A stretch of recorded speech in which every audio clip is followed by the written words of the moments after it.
Hello and welcome to VVork. I'm Brian Watrous, and this is the 44th video in a 10-part video series where we're learning how to automate using vRealize Orchestrator. In this particular video, we're going to continue taking a look at another simple thing that you do when working with Orchestrator workflows. Specifically, this time we're going to be looking at how to edit a workflow. Again, we're going to do this for both the Java-based client, the old legacy client, and the new HTML5 vRO client. Let's go to the lab environment and take a look at how you edit workflows. This is the HTML5 client. Why don't we begin with the HTML5 client this time? By the way, if you haven't already noticed, I have a newer video series on that talks about both the older legacy Java-based vRO client and the new HTML5-based vRO client. If you haven't seen those, go take a look at those. But let's start with the HTML5 client. How do I edit a workflow?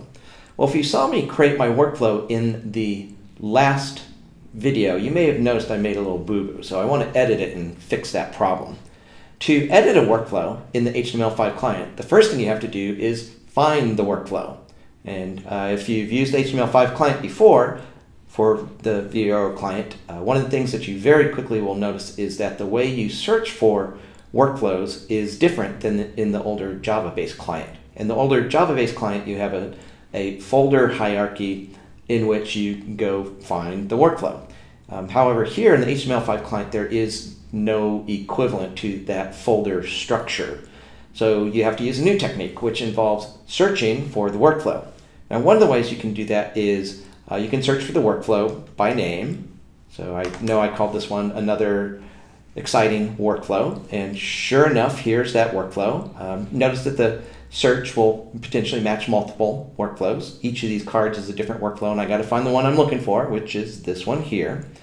Also notice, though, that I misspelled the word exciting. That's the thing that I want to fix here in a moment.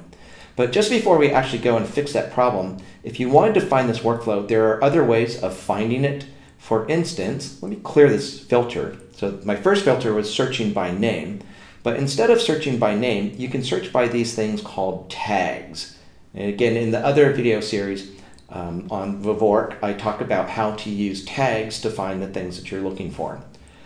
Now, I actually noticed in the last video when I typed that name, I thought I typed the name wrong, and in fact I did. And I knew that for certain when I went searching for it by name. I figured I should be able to find that workflow I created in the HTML5 client by searching for a portion of the name. I searched for it, and I found something, but this workflow here is actually not the right workflow. This is the workflow that I created with the Java-based client. So that's not the one I want. And again, I couldn't find the one I was looking for because I had misspelled the word exciting. So let's search for another, I think I called it another exiting workflow. That's definitely not what I wanted to call it, because this is an exciting workflow, not an exiting workflow.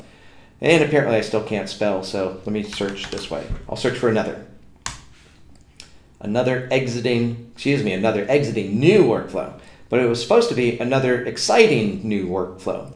So let's edit this workflow. In order to edit the workflow, you're going to go down and click on a link that either says open, or notice over here, this one says details.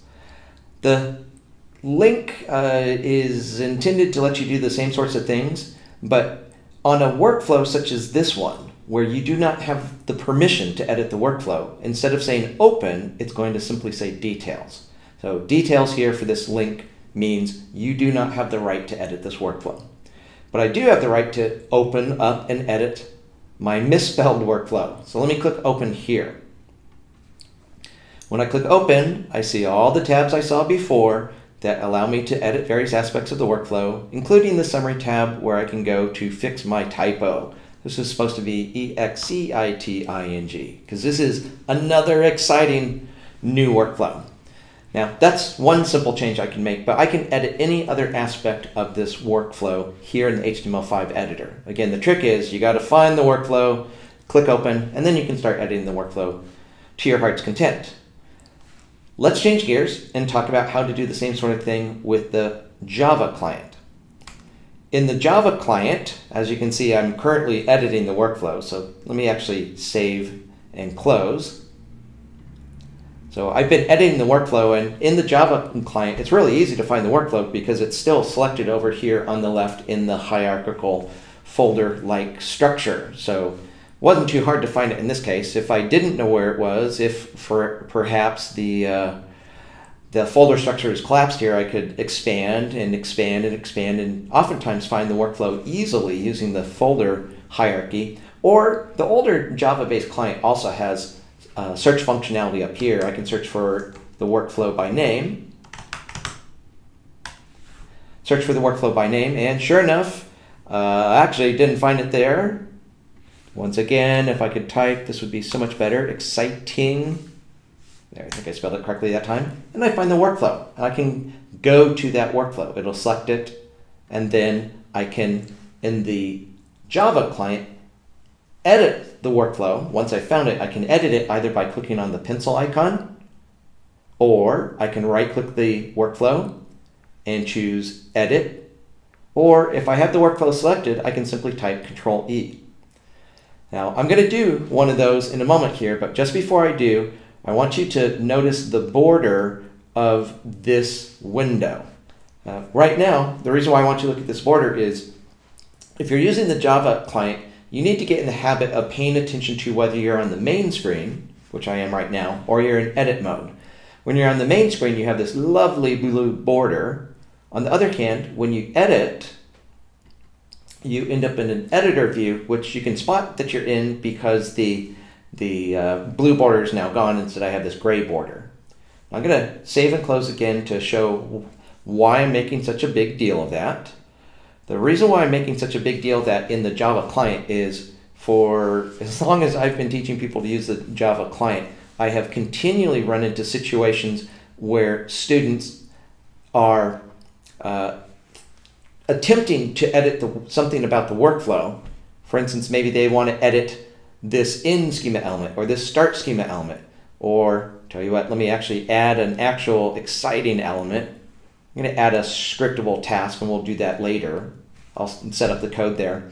But back on the main screen, a common mistake I see beginners make is they want to make a change to the workflow. So they go in and select something like the scriptable task. But if they try to go down below and start typing some code, it doesn't let them. Or if they try to set up the binding of variables, it doesn't let them. Or exception variables, or outward bindings or inward bindings, or they can't even change the name of that schema element because they're not in edit mode. So if you are continuing to use the Java client, be aware that you have to be in edit mode to edit anything about the workflow. If anything is grayed out here as you attempt to edit this schema element or another schema element, that's a tip-off that you're not in edit mode. Or if you see the blue border, that's a tip-off you're not in edit mode. So go into edit mode, and you can, within here, go make whatever changes you want. For instance, I want to make this workflow ever more exciting by having it say, hello world. There we go. I've edited the workflow, and obviously I want to click the Save and Close button down in the lower right-hand corner when I'm done making my changes. So now we know how to edit workflows using both the new HTML5 based client and this tool here, which is the older legacy Java-based client. So that wraps it up for this particular video. In the next video, we're going to take a look at another simple workflow-related task. What we'll be looking at is how to rename a workflow. So I'll see you in the next video.